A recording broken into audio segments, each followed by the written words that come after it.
Hello students, आपका हमारे YouTube channel पर एक बार फिर से स्वागत है। स्टूडेंट्स, हम आपसे बात कर रहे हैं बायोकेमिस्ट्री की। बायोकेमिस्ट्री में और हमारा जो चैप्टर चल रहा है वो है प्रोटीन्स। हम प्रोटीन और अमीनो एसिड्स के बारे में इस चैप्टर में जानेंगे। तो अगर आपने हमारे यूट्यूब चैनल को अभी तक सब्सक्राइब नहीं किया है तो प्लीज़ इसे सबसे पहले सब्सक्राइब कर लें।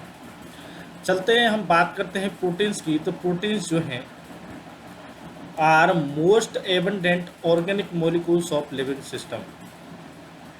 सबसे ज़्यादा ये पाए जाते हैं, ऐसे मॉलिक्यूल हैं ऑर्गेनिक वाले। They occur in every part of the cell and constitute about 50% of cellular dry weight. ये हर सेल का पार्ट है। और अगर आप देखते हैं सेलुलर ड्राई वेट को देखते हैं तो उसका 50% जो है वो कौन है? प्रोटीन्स है। Protein form the fundamental basis of structure and function of life. तो जो फंडामेंटल बेसिस है स्ट्रक्चर और फंक्शन का, लाइफ के बेसिस का, वो कौन है? प्रोटीन है। अब ये प्रोटीन वर्ड का ओरिजिन कैसे हुआ है उसके बारे में जानते हैं हम।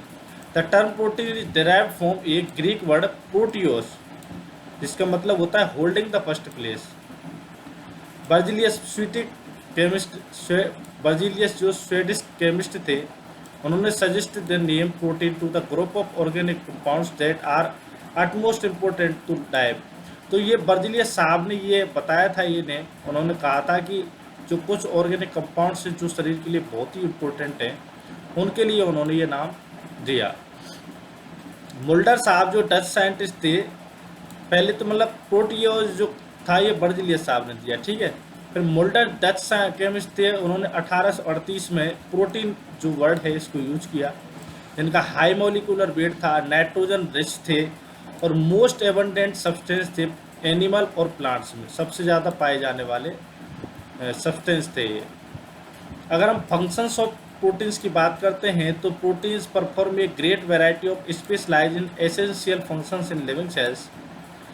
These functions may be broadly grouped as static, structural और डायनेमिक। दो प्रकार के इसके फंक्शन हो सकते हैं, स्टैटिक हो सकते हैं यानी स्ट्रक्चरल, या फिर डायनेमिक हो सकते हैं।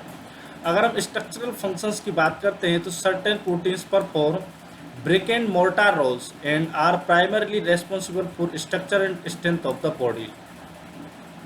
These include collagen and elastin found in bone matrix, vascular system and other organs, and alpha keratin present in epidermal tissue।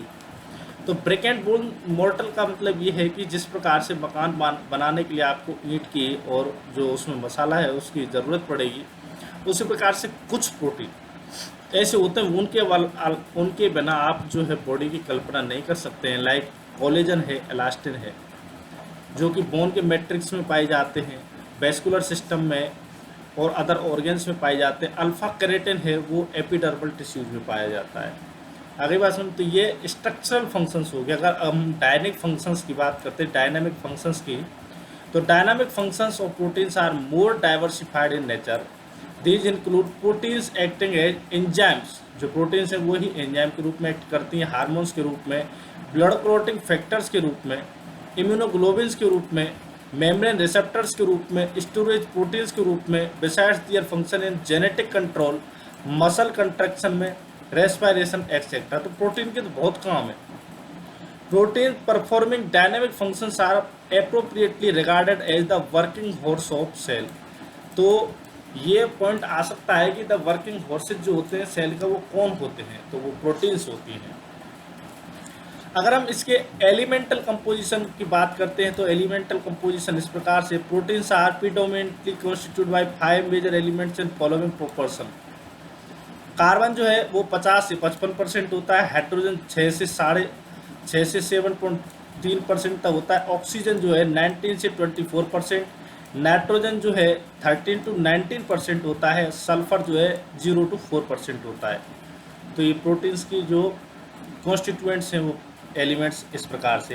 Beside the above, protein में also contain other elements such as phosphorus, ferrous, copper, iodine और magnesium, manganese और zinc, इनको भी ये रख सकता है, ठीक है। The content of nitrogen an essential component of protein on an average is 60%। Nitrogen कितना है 60%। Estimation of nitrogen in the laboratory mostly by Kjeldahl's method is also use to find out the amount of protein biological fluids and food. तो अब क्या होता है कि जो nitrogen जो होता है वो 60% होता है। 60% के हिसाब से प्रोटीन जो है कितना पाया जा रहा है कितना नहीं पाया जा रहा उसके हिसाब से नापा जाता है। जैसे बायोलॉजिकल फ्लूइड्स हैं उनमें प्रोटीन कितना है, फूड्स में प्रोटीन कितना है। आगे बात समझ। तो ये जो मेथड है इस मेथड को कहते हैं जेल्डाल्स मेथड। क्या कहते हैं इसे? जेल्डाल्स मेथड। ये ध्यान रखिए आप, पहला जो लेक्चर है इसमें ही पहले लेक्चर में ये 2-3 क्वेश्चन आप आने लायक जो हैं आपके सामने प्रस्तुत हैं। अब हम बात करते हैं प्रोटीन्स की। Proteins are polymers of amino acids. तो एमिनो एसिड्स के पॉलीमर्स होते हैं उनको क्या कहते हैं? प्रोटीन्स कहते हैं। Proteins on complete hydrolysis which concentrated HCl for several hours yield L-alpha amino acids. This is a common property of all the proteins. अगर प्रोटीन्स का कंप्लीट हाइड्रोलाइसिस करते हैं with concentrated HCl for several hours के लिए तो हमको L-alpha amino acids मिलेंगे। This is common property of all proteins, यानी सारे प्रोटीन्स की अगर आप क्या करते हैं हाइड्रोलाइसिस तो ये मिलेगा। Therefore, proteins are the polymers of L-alpha amino acids. तो जो प्रोटीन्स हैं वो L-alpha amino acids के क्या हैं? पॉलीमर्स हैं। अब हम स्टैंडर्ड अमीनो एसिड्स की बात कर लेते हैं। Standard amino acids as many as 300 amino acids occur in nature.